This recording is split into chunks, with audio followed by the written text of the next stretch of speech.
teniendo en cuenta muestras grandes.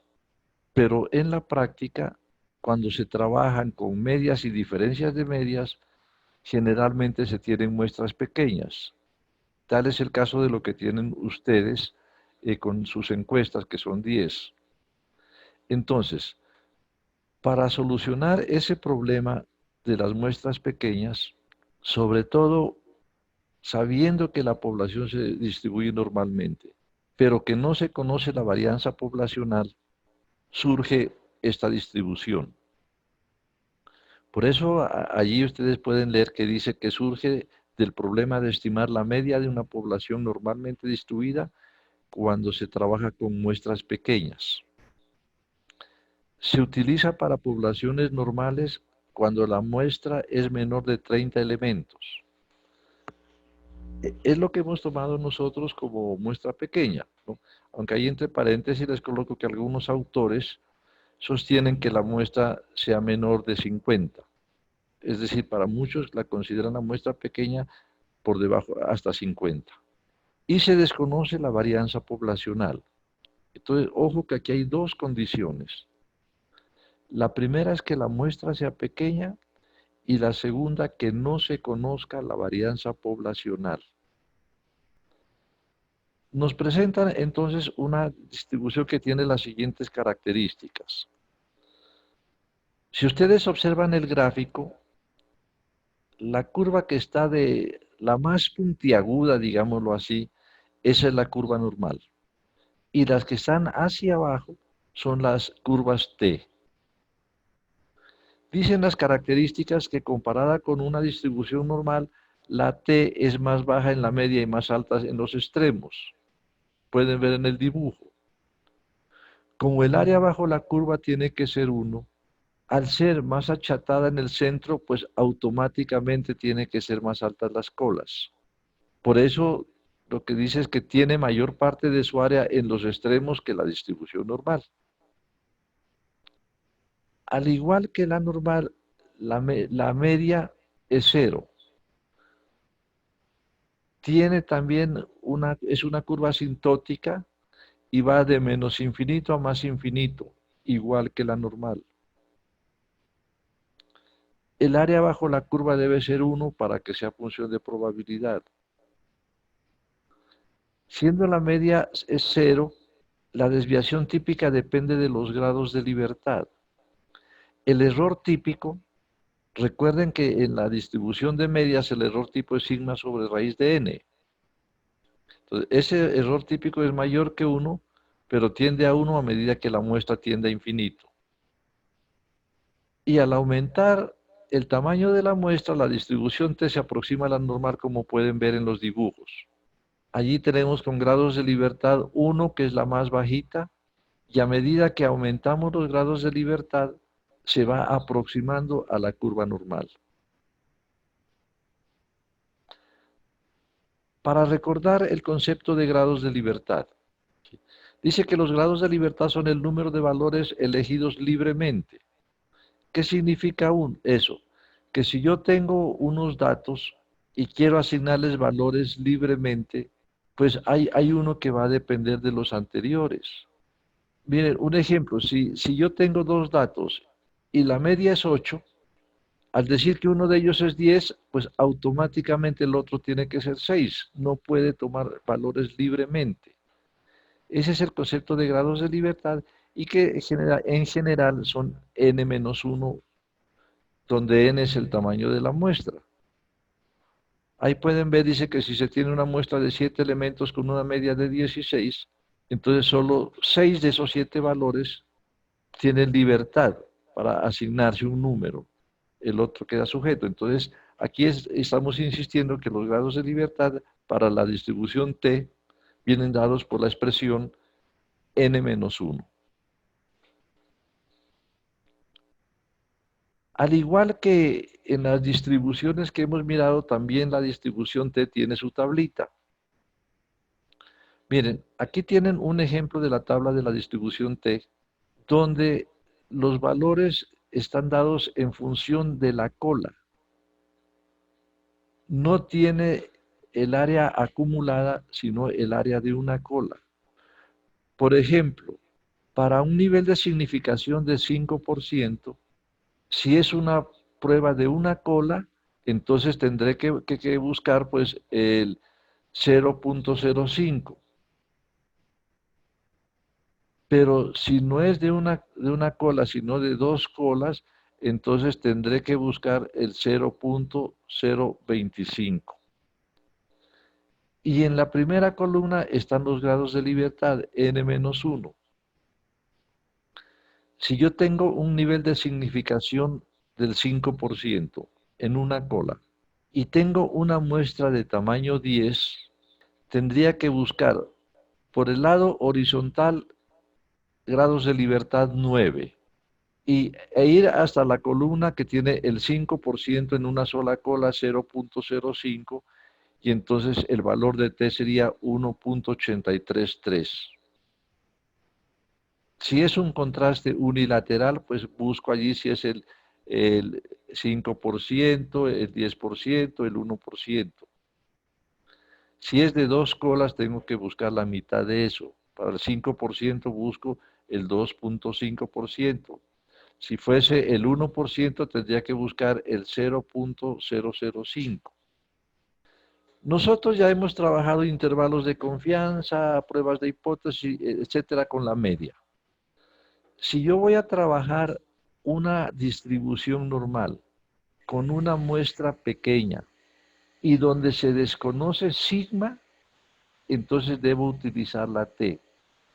Y si ustedes observan allí la ecuación, es exactamente la misma que tenemos para la normal, simplemente que en vez de Z tenemos T y en vez de sigma tenemos S. Pero la fórmula para tipificar todo es la misma. Cambian simplemente Z por T, sigma por S.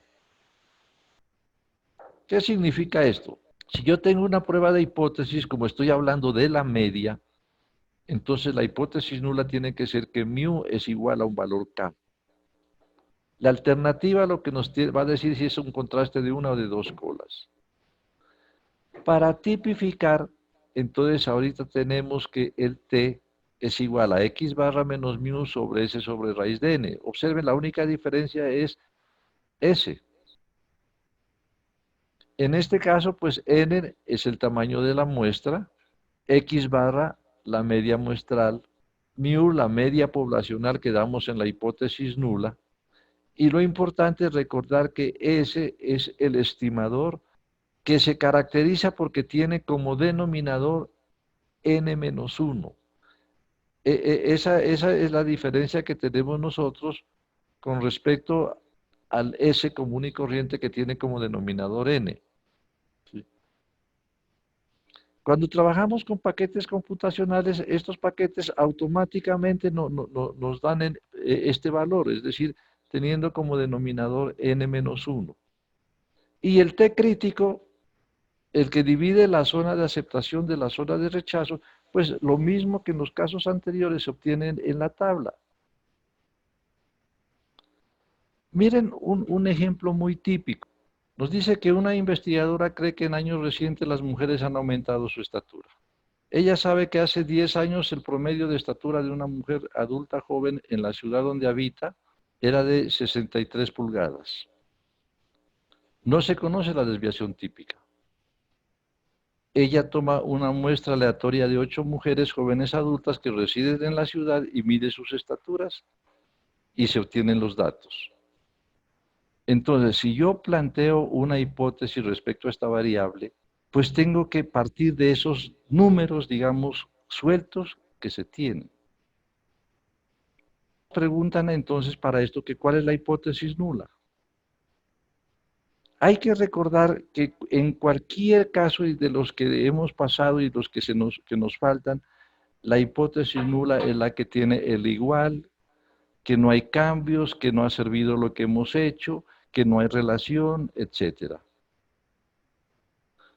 La investigadora cree que la estatura ha aumentado, pero entonces la hipótesis nula es de que no ha aumentado. ¿Cuál sería la hipótesis alternativa? El supuesto de la investigadora. Y acá nos piden un nivel de significación del 1% y nos preguntan qué se puede concluir. La hipótesis nula es que la media es 63.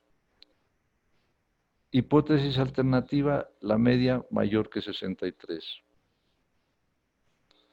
Por tener una muestra de 8 elementos, una muestra muy pequeña, y desconocer la varianza poblacional, se debe utilizar la distribución T. ¿Sí? Son los dos requisitos para utilizarla. ¿Sí? Que la muestra sea pequeña y que no se conozca la varianza poblacional, además de suponer la normalidad de la variable. Tomamos el nivel de significación del 1%. La prueba es de una cola. Como tenemos 8 elementos en la muestra, los grados de libertad son 7, que en la tabla nosotros tendríamos que tomar 7 grados de libertad y desplazarnos a la derecha hasta el 1%, 2.99. Entonces ya tenemos nosotros que el valor crítico es 2.998. Como la hipótesis alternativa es mayor que, la zona de rechazo se ubica en la cola derecha. Entonces, si el valor que encontremos en la muestra es superior a 2.998, pues rechazamos la hipótesis nula. Vamos a trabajar la muestra. Tenemos n igual a 8. Haciendo las operaciones nos da una media de 64,25 y una estimación de la varianza de 6.5. ¿Sí? Si la varianza es 6.5, pues quiere decir que la desviación típica es la raíz cuadrada y nos da 2,5495. Con eso tipificamos a T. Reemplazamos y nos da 1.39. 1.39 es menor que 2.99. Por consiguiente, no puedo rechazar la hipótesis. En otras palabras, tendría que aceptarla. Al aceptar la hipótesis nula, ¿cuál es la respuesta que tengo que dar? Que con la información disponible y con un nivel de significación del 1%, se concluye que no es correcto lo que dice la investigadora. En otras palabras, se concluye que la estatura de las mujeres adultas jóvenes no ha aumentado. La hipótesis nula es que la estatura no ha cambiado, que sigue siendo de 63. Como el valor que nos da en la muestra es menor que el valor crítico, que es 2.98, entonces no podemos rechazar la hipótesis nula. Solo la rechazaríamos si el resultado que nos da es mayor. Es decir, estamos aceptando que la estatura promedio es de 63 pulgadas. En realidad, la aplicación de la distribución T se hace teniendo datos sueltos. Y entonces aquí pues hay que hacer un proceso de cálculo de medias y desviaciones típicas. Y esto generalmente se lo hace con un paquete. Es decir, si yo tengo esos datos sueltos, lo que hago es colocarlos en un paquete y el paquete me va a dar los resultados. ¿Sí? De la media, la desviación típica, y pues si utilizamos estas gráficas tienen que hacernos el contraste de la hipótesis. Este tipo de hipótesis con distribución T es muy frecuente, o era, digamos, era muy frecuente porque cuando se tomaban muestras pequeñas. Ahorita hay una nueva teoría que es la de Big Data. Si ya yo espero pues que vamos a tener como un poquito de tiempo en el semestre, luego les doy una charla sobre esos procesos de Big Data, que es lo que está ahorita tratando de imponerse, porque teniendo paquetes, uno perfectamente puede tomar muestras de cientos, de miles, y entonces ya en realidad lo que está encontrando no tendría necesidad de hacerse como contraste, sino tomarlo como un valor de un parámetro. Otra aplicación muy frecuente de la distribución T es trabajar con muestras pareadas. Es decir, se utiliza en todos esos procesos donde se hace dos mediciones, una medición en el antes y una medición en el después. Y entonces allí se utiliza también la distribución T como una prueba de diferencia de medias. Esta prueba, a veces en los paquetes, como vamos a manejar nosotros, se conoce como el contraste de Wilcoxon. De esto trataremos de hacer algunos ejercicios, pero entonces ya necesitamos tener como que algún paquete para hacer los cálculos de manera ágil. No